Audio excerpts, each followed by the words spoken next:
Bonjour tout le monde et bienvenue aux 2 minutes de génie, l'émission qui est faite pour t'en apprendre un peu plus en seulement 2 minutes.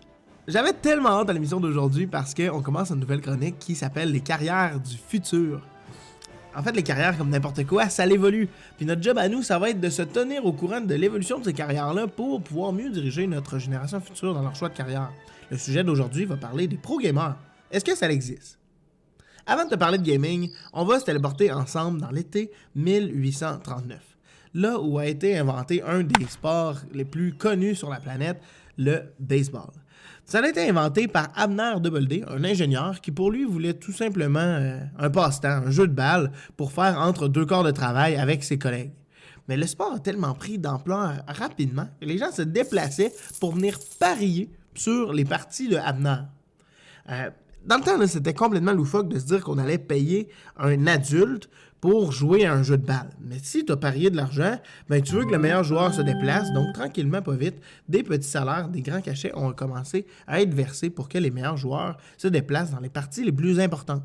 Donc, on peut faire le lien avec le gamer, peut-être mis à part leur gamer tag, qui des fois est complètement loufoque.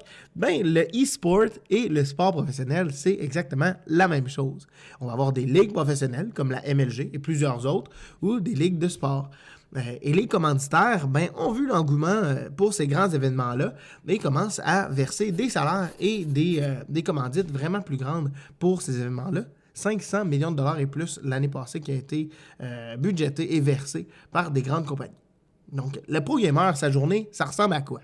Ben, il va être avec un entraîneur ou un stratège qu'on appelle dans le domaine et il va aussi avoir des fois des rencontres avec ses agents pour se placer dans les plus grandes compétitions.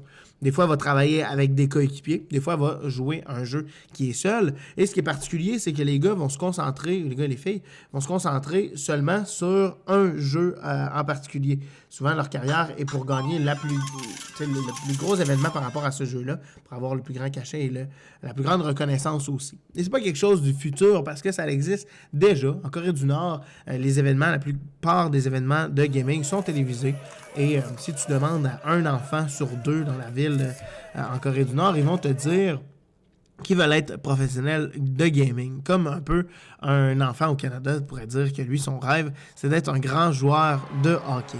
Okay, là-bas, ils vont avoir même des ligues comme nos ligues Pee-Wee, ben, eux autres vont avoir des ligues de gaming pour les enfants. Donc, le sport et le e-sport, c'est vraiment la même chose, vont avoir à peu près la même évolution.